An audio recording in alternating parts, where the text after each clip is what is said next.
Carlo Gambino did not rule through fear. He did not seek attention.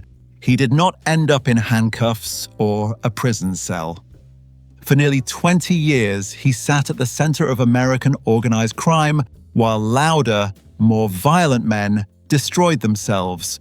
This is the true story of how Carlo Gambino built a criminal empire by staying quiet, staying patient, and letting others make the mistakes. Carlo Gambino was born on August 24, 1902 in Palermo, Sicily, into a family that already lived under the shadow of organized crime. His parents, Tommaso Gambino and Felice Castellano, were part of a tight Sicilian network rooted in the Passo di Rigano neighborhood, an area where mafia influence was not an abstract concept, but a daily reality. Power, protection, and silence were woven into everyday life. And from an early age, Gambino understood how authority functioned in places where the state was distant and the underworld filled the gap. He grew up alongside two brothers. Gaspare stayed away from criminal life, while Paolo became involved in what would later evolve into the Gambino crime family in New York.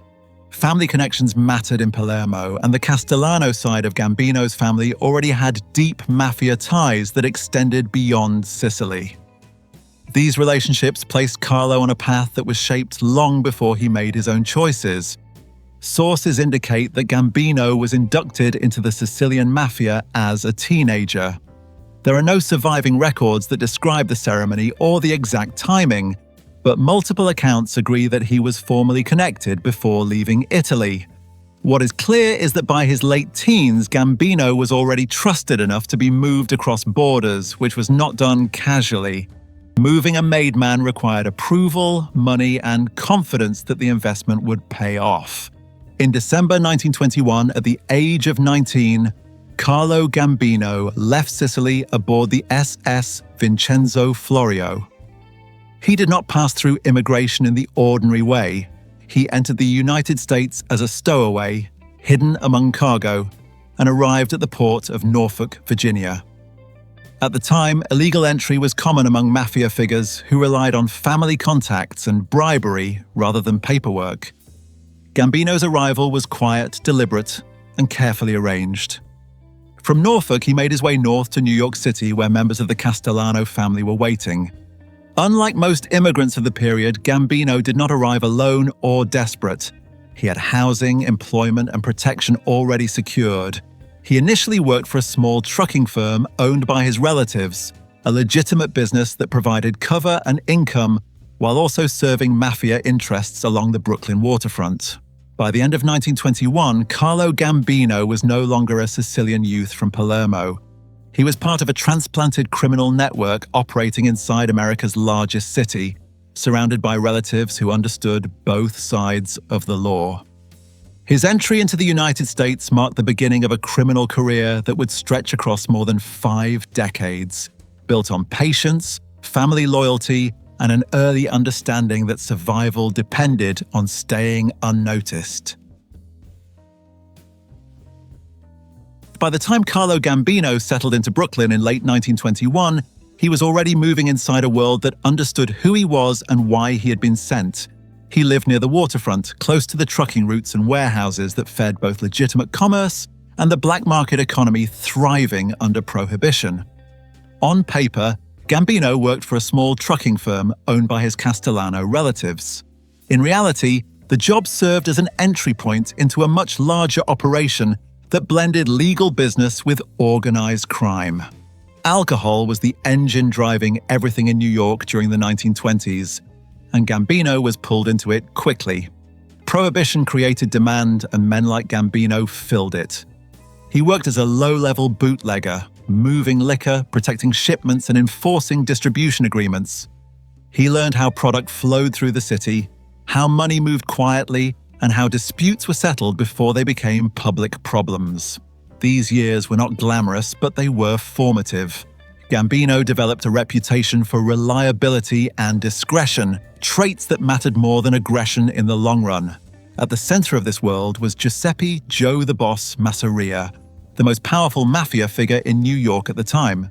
Gambino aligned himself with Masseria's organization, which controlled large sections of Brooklyn and Manhattan. Masseria valued loyalty, and Gambino gave him that. He did not draw attention to himself, and he did not challenge authority. He watched, listened, and waited. During these years, Gambino came into contact with a younger generation of gangsters who were beginning to reshape organized crime in America. Among them were Charles "Lucky" Luciano, Vito Genovese, and Frank Costello. They were ambitious, pragmatic, and less tied to old-world traditions than the older Sicilian bosses. Gambino worked alongside them, not as a leader, but as someone they could count on to get things done without creating noise. The 1920s passed without major upheaval for Gambino. He did not rise rapidly, and he did not fall. While others attracted attention through violence or flash, Gambino stayed in the background, building trust and learning how power actually functioned inside the mafia. By the end of the decade, he was firmly embedded in Masseria's organization, positioned close enough to the center to benefit, but far enough away to avoid becoming a target. As Prohibition continued and rival factions began to clash, the balance that had protected Gambino would not hold forever. The alliances formed during these quiet years would soon be tested, and the city was moving towards a war that would decide who survived and who did not. By 1930, Carlo Gambino had been in the United States for nearly a decade, and his name had begun to surface quietly in law enforcement records. That year, he was arrested in Lawrence, Massachusetts, and listed as a suspicious person. The charge did not hold, and he was released, but it was the first sign that his movements were no longer invisible. A month later, he was arrested again, this time in Brockton, Massachusetts, on a larceny charge. When Gambino failed to appear in court, a warrant was issued for his arrest, marking him as a fugitive. These brushes with the law did not slow him down. In 1934, Gambino was arrested in Manhattan and returned to Brockton to answer for the outstanding charge. Rather than fight the case, he made restitution of $1,000, and the larceny charge was dropped. The pattern was already familiar. Gambino avoided trials, avoided publicity, and resolved problems quietly before they grew dangerous. While Gambino was navigating these legal troubles, New York's underworld was tearing itself apart. The Castellammarese War erupted as a full-scale power struggle between Giuseppe Masseria and Salvatore Maranzano, two Sicilian bosses with rival claims to dominance. Both men represented the old guard, traditional leaders who demanded obedience, rejected partnerships with non-Italians, and ruled through fear and rigid hierarchy. Gambino remained loyal to Masseria throughout the conflict. He did not switch sides, and he did not attempt to position himself as a power broker. His role during the war was that of a dependable soldier, someone who followed orders and survived. The violence was constant, assassinations became routine, alliances shifted overnight, and entire crews disappeared. The war was not about ideology as much as control, and it drained profits while drawing unwanted attention.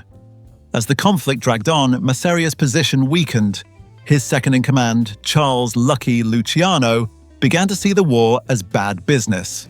In secret, Luciano negotiated with Maranzano and agreed to betray his own boss in exchange for future power. On April 15, 1931, Masseria was lured to a restaurant on Coney Island called Nuova Villa Tamaro. While playing cards, he was shot and killed, ending the Castellammarese War in an instant.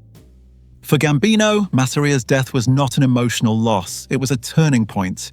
The man he had served was gone, and the structure that had protected him no longer existed. The mafia in New York was about to be reorganized, and survival now depended on adapting to a new order shaped by younger, more pragmatic leaders. Gambino had avoided prison, avoided notoriety, and avoided the grave. That restraint would serve him well in what came next. Salvatore Maranzano did not enjoy his victory for long. After declaring himself capo di tutti capi and reorganizing New York's mafia into the 5 families, he ruled with the same rigidity and appetite for control that had doomed his predecessor. He demanded tribute, reassigned rackets for his own benefit, and treated the other bosses as subordinates rather than partners. The younger generation, led by Charles Lucky Luciano, had no intention of trading one tyrant for another. In September 1931, Maranzano summoned Luciano, Vito Genovese, and Frank Costello to his office at 230 Park Avenue. He did not know the meeting was a setup. Before Maranzano could move against them, Luciano moved first. Maranzano was stabbed and shot to death inside his own headquarters. With that killing, the era of the old-style mafia bosses came to an abrupt end. Luciano wasted no time reshaping the organization. Instead of a single supreme boss, he proposed a governing body that would manage disputes and territory collectively. This body became known as the Commission. At the same time, the New York Mafia was formally divided into 5 families, each with its own boss and structure. Vincent Mangano headed one of those families alongside Luciano, Joe Profassi, Tommy Galliano, and himself in his original role before his death. Carlo Gambino emerged from this transition without damage. After Masseria's death, he and his Castellano relatives were absorbed into the Mangano family as soldiers. Gambino did not seek leadership and did not challenge authority. He worked. Under Mangano, he returned to bootlegging, racketeering, and enforcement, operating in Brooklyn and along key distribution routes. His reputation during these years was built on consistency. He earned money, followed orders, and avoided attention. Albert Anastasia served as Mangano's underboss, a violent and unpredictable figure with close ties to Luciano and Costello. The contrast between Anastasia and Gambino was obvious to anyone paying attention. Anastasia ruled through fear and impulsive violence. Gambino ruled nothing at all, at least not openly. He stayed quiet, avoided disputes, and let others underestimate him. Throughout the early 1930s, Gambino expanded his role within the family by being useful. He understood logistics, supply chains, and the value of legitimate fronts. He did not involve himself in unnecessary bloodshed, and his name rarely appeared in headlines. That restraint allowed him to survive a period when many others did not. By the mid-1930s, Gambino had become a trusted figure within the Mangano organization. He was not famous and he was not feared in the way Anastasia was feared, but he was respected. He had proven that he could operate inside Luciano's new system without drawing scrutiny from rivals or law enforcement. That balance was difficult to maintain, and Gambino maintained it carefully. In 1937, that careful control slipped for the first and only time. Federal authorities uncovered a massive illegal distillery operation tied to Gambino in Philadelphia, setting the stage for the only prison sentence of his life. The quiet years were coming to an end, and Gambino was about to learn how much his discipline would matter when the law finally caught up to him. In 1937, Carlo Gambino's ability to stay invisible finally broke down. Federal authorities tied him to a massive illegal distillery operation in Philadelphia, capable of producing millions of gallons of untaxed alcohol. Unlike his earlier arrests, this case did not dissolve quietly. Gambino was convicted of federal tax evasion and sentenced to serve time in the United States Penitentiary at Lewisburg, Pennsylvania. He spent 22 months behind bars. It was the only period in a criminal career spanning more than 50 years in which Carlo Gambino was incarcerated. There are no records of violence or disciplinary trouble during his imprisonment. He did his time the same way he conducted business, quietly and without drawing attention. When he was released, he returned to New York without fanfare and stepped back into the Mangano family as if he had never left. The late 1930s and 1940s proved to be some of the most profitable years of Gambino's life. Prohibition had ended, but Gambino did not abandon alcohol entirely. He continued to profit from illegal liquor operations, buying up distillery equipment from former bootleggers at steep discounts and expanding production. His instincts were correct. Demand for cheap, high-proof alcohol remained strong, and Gambino controlled a significant share of that market. World War II opened new opportunities. While much of the country focused on rationing and sacrifice, Gambino moved into black market sales of ration stamps. Using corrupt contacts inside government offices, he bought and resold stamps that allowed access to scarce goods. The operation brought in enormous profits with relatively low risk, and Gambino reinvested that money into a growing portfolio of legitimate businesses. By the end of the war, Gambino had interests in restaurants, bakeries, factories, trucking companies, meat markets, nightclubs, and import businesses. These enterprises served two purposes. They generated income and provided cover for illegal activity. More importantly, they insulated Gambino from attention. He no longer looked like a street criminal. He looked like a businessman. Inside the Mangano family, Gambino's status rose steadily. He became one of Vincent Mangano's most reliable earners and was eventually promoted to capo, given his own crew and entrusted with larger operations. He avoided the internal conflicts that plagued others, particularly the growing tension between Mangano and his volatile underboss, Albert Anastasia. By 1949, Carlo Gambino had achieved something rare in organized crime. He had served his sentence, rebuilt his operations, and emerged stronger than before.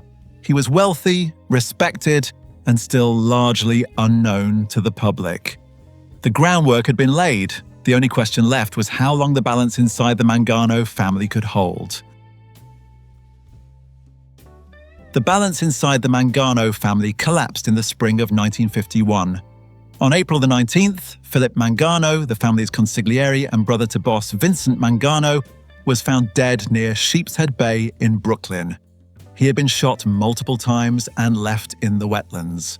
Vincent Mangano vanished around the same time. His body was never recovered. For years, his disappearance remained officially unresolved until he was declared dead by a Brooklyn court in 1961. Inside the mafia, there was little doubt about what had happened. Responsibility for the killings was widely attributed to Albert Anastasia, the family's underboss. Anastasia was already one of the most feared men in American organized crime, known for his role in murder, incorporated, and for his volatile temper. Removing the Mangano brothers eliminated the last obstacles between Anastasia and full control of the family. Despite the severity of the act, the commission did not move against him. Anastasia had powerful allies, particularly Frank Costello, and his reputation for violence discouraged opposition. With Anastasia now boss, the former Mangano family entered a new phase. His leadership style was aggressive and unpredictable. He ruled through intimidation, favored brute force over diplomacy, and tolerated little dissent. Under him, violence was not a last resort. It was a routine management tool. Carlo Gambino rose under Anastasia, but the relationship was strained from the start.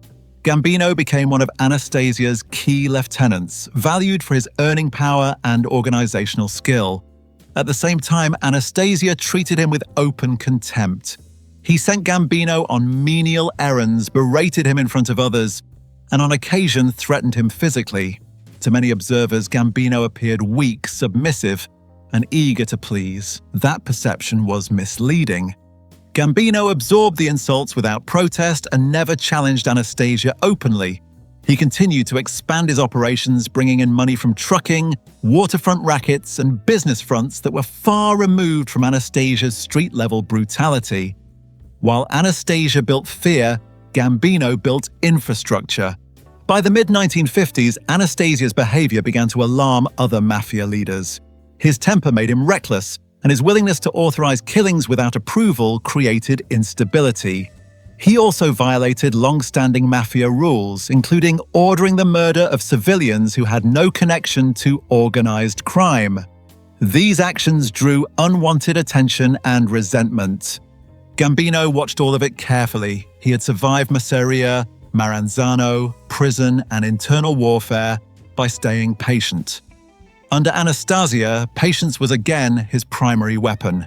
He waited while alliances shifted and while Anastasia's enemies quietly multiplied. By 1956, it was clear that Anastasia's position was no longer secure. The only question left was who would move first. By 1957, the alliances that had kept the New York Mafia stable were breaking apart. Frank Costello, the acting boss of the Luciano family, had relied on Albert Anastasia for muscle and support. That relationship made both men targets for Vito Genovese, who believed Costello had unfairly taken power after Charles Luciano was deported. Genovese wanted control, and he understood that removing Costello would also isolate Anastasia. On the night of May 2, 1957, Costello returned to his apartment building in Manhattan. As he entered the lobby, a gunman stepped forward and fired a shot at close range. The bullet grazed Costello's head rather than killing him. The shooter was identified by a doorman as Vincent Gigante, acting on Genovese's orders. Despite the identification, Costello later testified that he could not recognize the gunman, and Gigante was acquitted. The message, however, was clear. Costello survived, but his power did not. Shaken by the attempt on his life, Costello chose to step aside. He relinquished control of his family to Genovese and retired from active leadership. With Costello removed, Albert Anastasia stood exposed. His primary protector was gone, and his growing list of enemies now had room to move. Behind the scenes, Gambino aligned himself with Genovese. The two men had different temperaments, but their interests briefly overlapped. Anastasia's instability had become a liability, and his removal would benefit them both. Gambino, now Anastasia's underboss, was positioned perfectly to act without drawing suspicion. On the morning of October 25th, 1957, Albert Anastasia entered the barbershop of the Park Sheraton Hotel in Midtown Manhattan. As he sat in the chair, two masked gunmen rushed in. They shoved the barber aside and opened fire. Anastasia was hit repeatedly and died on the floor of the shop. The killers were never officially identified, though multiple accounts placed the contract within the Profassi family. Anastasia's death sent a clear signal across organized crime. One of the most feared figures in the mafia had been removed in public during daylight hours without retaliation. Within weeks, Carlo Gambino assumed control of the former Mangano family. The transition was smooth, and there was no challenge to his leadership. Gambino appointed Joseph Biondo as his underboss and consolidated his authority quietly. The family would soon take his name. After decades of surviving other men's wars and ambitions, Carlo Gambino had reached the position he had been preparing for all along. He did not seize power in a burst of violence, he inherited it from the wreckage left behind. Albert Anastasia's murder solved one problem, but it exposed another. With the former Mangano family leaderless and Vito Genovese newly ascendant after Frank Costello's retirement, the balance of power across American organized crime needed formal recognition. Genovese wanted legitimacy. He wanted his authority acknowledged not only in New York, but nationally. To do that, he called for a meeting. On November 14, 1957, leaders from across the United States and Sicily gathered at the rural home of Joseph Barbara in Apalachin, New York. The agenda covered gambling, narcotics trafficking, Cuba, and control of major industries in New York City. It was meant to be a quiet summit, a confirmation of the new order. Instead, it became the most public embarrassment the Mafia had ever suffered. A New York State trooper named Edgar D. Croswell noticed unusual activity around the Barbara estate. Luxury cars were parked along the property, hotel rooms had been reserved in bulk, and large quantities of food were being delivered. Suspicious, Croswell alerted other officers and began monitoring the area. When police set up roadblocks, the gathering collapsed. Dozens of mobsters fled through nearby woods. Others were stopped, questioned, and identified as known criminals. Carlo Gambino was believed to have attended the meeting, but he was not among those detained. Vito Genovese was stopped while riding in a car driven by Pennsylvania boss Russell Bufalino, but police released him after brief questioning. The damage was already done. For the first time, law enforcement had proof of a nationwide criminal syndicate operating at the highest level. The Apalachin meeting became a turning point in how organized crime was investigated and prosecuted in the United States. Despite the fallout, power continued to shift behind closed doors. Gambino formally assumed control of the former Mangano family in the wake of Anastasia's death. The transition was uncontested. He reorganized leadership, installed trusted figures beneath him, and the family soon took his name. The Gambino crime family was born without ceremony, violence, or challenge. Genovese, however, had overplayed his hand. The attention from Apalachin followed him, and his enemies took advantage. Gambino and Charles Luciano quietly supported efforts to remove Genovese without triggering another war. Rather than violence, they chose the courts. In 1959, Genovese was convicted on federal narcotics charges and sentenced to 15 years in prison. He would never regain power. With Genovese removed, the commission was left without a dominant figure. Carlo Gambino stepped into that vacuum naturally, without announcement or confrontation. Apalachin had exposed the mafia to the public, but it had also cleared the way for a new kind of leadership. Gambino understood that survival no longer depended on force alone. It depended on control, discipline, and staying ahead of the government. The lesson was learned. He would not repeat Genovese's mistakes. Vito Genovese's conviction in 1959 left a vacuum at the very top of American organized crime. With Genovese sentenced to 15 years in federal prison, there was no formal announcement of a new chairman of the commission. There did not need to be one. Carlo Gambino already controlled the largest and most disciplined family in New York, and his influence quietly extended into every major decision that mattered. By the early 1960s, he was functioning as the Commission's central authority, settling disputes and shaping outcomes without public acknowledgement. Unlike Genovese, Gambino avoided visibility. He did not summon national meetings or issue declarations. He preferred one-on-one conversations, intermediaries, and consensus that appeared voluntary. Under his guidance, the commission became less about power struggles and more about stability. Gambino understood that survival now depended on keeping violence contained and profits predictable. The most important alliance of this period was with Tommy Lucchese, the boss of the Lucchese family. Lucchese shared Gambino's belief in quiet control and long-term planning. Their partnership reshaped organized crime in New York. Together, they coordinated rackets rather than competing over them, dividing territory and influence in ways that minimized friction and maximized earnings. In 1962, the alliance was sealed through family ties. Gambino's eldest son, Thomas Gambino, married Frances Lucchese, the daughter of Tommy Lucchese. The wedding drew more than 1,000 guests and served as a public confirmation of what insiders already knew. The two families were now operating as a unit. Gambino reportedly presented Lucchese with a gift valued at $30,000. In return, Lucchese granted Gambino a share of his interests at Idlewild Airport, later renamed John F. Kennedy International Airport. Control of the airport was a prize. Through union influence and security oversight, Gambino and Lucchese gained leverage over cargo, concessions, construction, and transportation. The airport became one of the most profitable hubs in organized crime, linking labor rackets with legitimate business contracts. At the same time, the two men extended their reach along the waterfront into trucking, garment manufacturing, and union leadership across the city. By the early 1960s, Gambino and Lucchese effectively controlled New York's underworld. Other families retained autonomy, but none could operate against their interests. Disputes went through Gambino. Major decisions required his approval.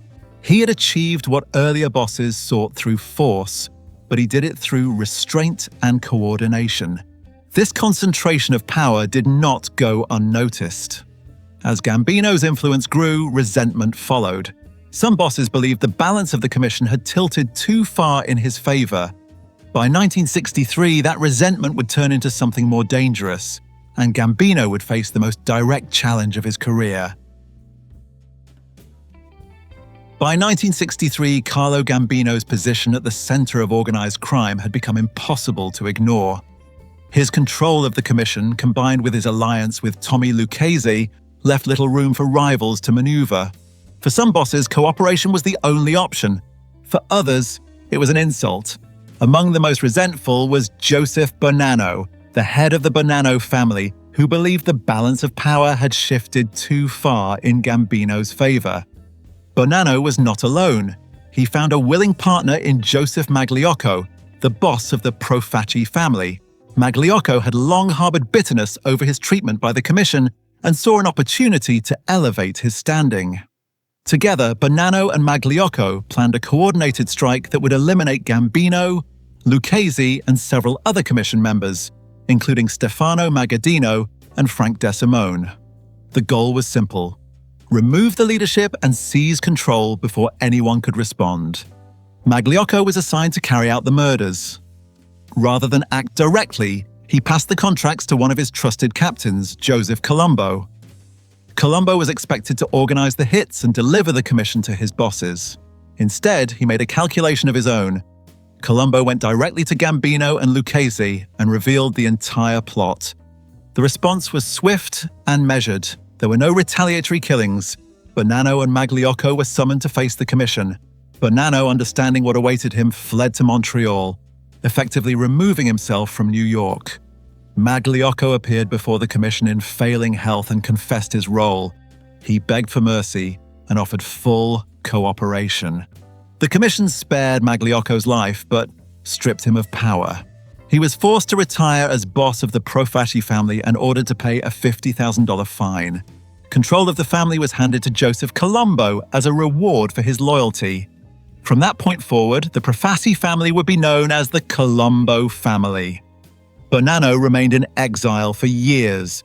When he eventually returned to the United States, he was allowed to retire, sidelined and diminished. The conspiracy had failed completely.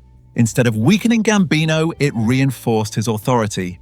He had survived a direct assassination plot without shedding blood, and the outcome strengthened the commission rather than fractured it. The lesson was unmistakable. Gambino did not need violence to defend his position. Information, patience, and leverage were enough. By 1963, it was clear that any challenge to his leadership would end quietly, and not in the challenger's favor. By the start of the 1970s, Carlo Gambino had outlasted nearly all of his contemporaries, but the pressure around him was tightening. Federal authorities had been trying to remove him from the country since the early 1950s, arguing that he had entered the United States illegally. For years, those efforts stalled, largely because of Gambino's worsening heart condition and repeated hospitalizations. His health, which had once been a vulnerability, had become a shield. In March 1970, Gambino was arrested and indicted on charges of conspiring to hijack an armored car carrying $3 million. The case was serious, and the potential sentence was substantial. Gambino was released on $75,000 bail, but the trial never came. Doctors repeatedly declared him unfit to stand trial, and prosecutors were forced to delay. The case lingered until it quietly dissolved. Once again, Gambino avoided a courtroom. That same year, the Supreme Court upheld a long-standing deportation order against him. When federal authorities attempted to act on it, Gambino suffered a massive heart attack and was rushed to a hospital. The deportation efforts stalled again. By then, Gambino rarely appeared in public. He ran his organization from his home, relying on trusted intermediaries and family members to carry messages and enforce decisions. Violence continued around him, even as he withdrew physically. On June 28, 1971, Joseph Colombo, the boss of the Colombo family, was shot 3 times during an Italian Unity Day rally at Columbus Circle in Manhattan. One of the bullets struck him in the head, leaving him permanently paralyzed. The gunman, Jerome Johnson, was immediately killed by Colombo's bodyguards. Colombo survived the shooting but never recovered, and he died years later in 1978. Responsibility for the attack was widely debated. Some within the Colombo family blamed members of the Gallo faction. Others suspected Gambino, pointing to Colombo's refusal to heed Gambino's objections to the Italian-American Civil Rights League. Police ultimately concluded that Johnson had acted alone, and no charges were brought against Gambino.